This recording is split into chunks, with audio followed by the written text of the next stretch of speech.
Kemudian ada yang bertanya, kenapa Pakatan Harapan dan kenapa tidak Perikatan Nasional?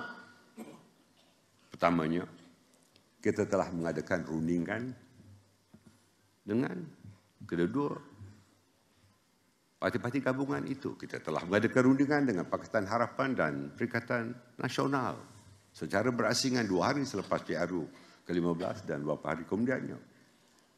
Dalam perundingan tersebut, kita telah meletakkan beberapa asas utama, termasuk dalam soal agama Islam, orang Melayu, Bumi Putera, bahasa Melayu, dan jangan lupa kedudukan institusi Raja-Raja Melayu yang perlu disepakati bersama. Itu dalam wishlist kata. Dalam wishlist kita sebagaimana yang saya jelaskan dalam taklimat Presiden. Begitu juga dalam soal pembentukan kabinet. Malah dalam cadangan kita menetapkan agar kerajaan yang dibentuk ia tidak boleh diidentikan dengan nama parti. Sebaliknya mestilah dikenali sebagai Kerajaan Perpaduan Malaysia. Pakatan Harapan dalam responsnya secara bertulis menyatakan persetujuan terhadap perkara-perkara asas yang perlu disepakati dan secara praktiknya mereka mempersetujui semua syarat-syarat itu. Bagaimanapun Perikatan Nasional dalam maklum balasnya hanya sedia menyebut mempertimbangkan perkara-perkara yang telah kita usulkan. Keduanya, seperti diketahui umum, penolakan Perikatan Nasional terhadap titah usulan Yang di-Pertuan Agong untuk dibentuk Kerajaan Perpaduan. Penolakan ini disebabkan Ketua Perikatan Nasional mendakwa kononnya telah mempunyai jumlah akuan bersumpah yang mencukupi untuk membentuk kerajaan.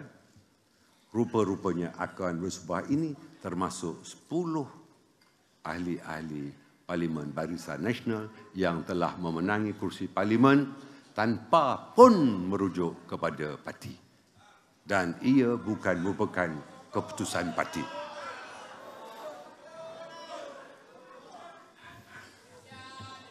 Para perwakilan ini juga menjadi faktor kenapa kita tidak boleh bersama Perikatan Nasional. Belum pun subuh, pengkhianatan telah dibuat terhadap parti kita. Lebih menyedihkan, ia diatur oleh orang kita sendiri.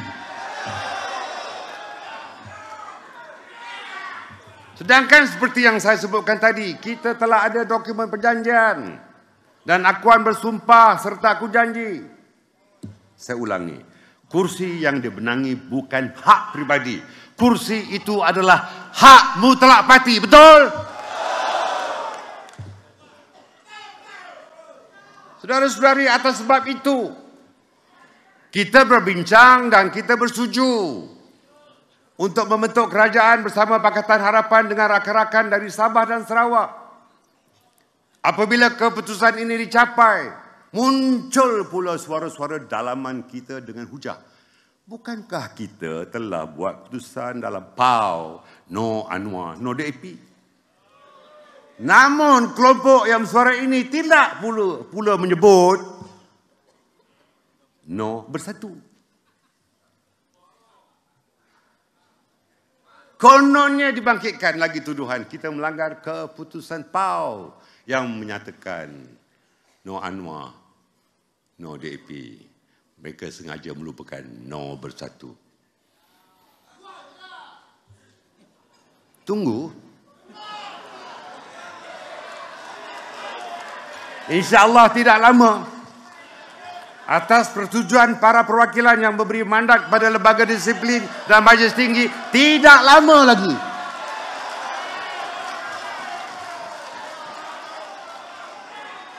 namun sebagai sebuah parti berperlembagaan, kita membuat keputusan sesuai dengan perlembagaan UMNO. Dalam perlembagaan UMNO kita, pasal 9.1 menyebutkan Majlis tertinggi adalah menjadi badan yang menjalankan pentadbiran hal ehwal UMNO di bawah kekuasaan dan perintah Perhimpunan Agung, dan Majlis Kerja Tertinggi MKT adalah berkuasa menjalankan sebarang langkah bagi pihak Perhimpunan Agung pada masa ketiadaannya, tetapi segala langkahnya itu hendaklah dimaklumkan kepada Perhimpunan Agung. Selain itu, pendirian kita adalah selaras dengan perakuan yang kita berikan kepada Yang di-Pertuan Agong untuk menerima titah usul baginda tuanku supaya diwujudkan kerajaan perpaduan. Pada masa yang sama, Pakatan Harapan juga bersetuju dengan titah Yang di-Pertuan Agong. Sebaliknya, Perikatan Nasional menolak titah berkenaan. Maka sesuai dengan perlembagaan parti dan menjunjung titah Tuanku Agong, Mesyuarat Majlis Tertinggi telah membuat keputusan berdasarkan kaedah mempertimbangkan mudarat kecil dan mudarat besar kepada parti kita. Malah kita juga turut membuat pertimbangan berasaskan prinsip demokrasi. Pakatan Harapan mempunyai jumlah kerusi terbanyak, iaitu 82 berbanding dengan 73 ketika itu yang dibenangi oleh Perikatan Nasional. Rakyat telah memberikan mandat lebih besar kepada Pakatan Harapan, dan atas semangat demokrasi kita memilih jumlah majoriti yang lebih besar. Setelah dibahaskan, Majlis Kerja Tertinggi membuat ketetapan untuk memilih Pakatan Harapan bagi menubuhkan Kerajaan Perpaduan Malaysia. Itu hakikatnya. Saudara-saudari, kini 10 orang yang menyokong Perikatan Nasional telah bersama-sama kita kembali. Ahli-ahli parlimen sama ada daripada UMNO dan rakan-rakan daripada Barisan Nasional telah bersama kita kembali. Tak tepuk tak apa.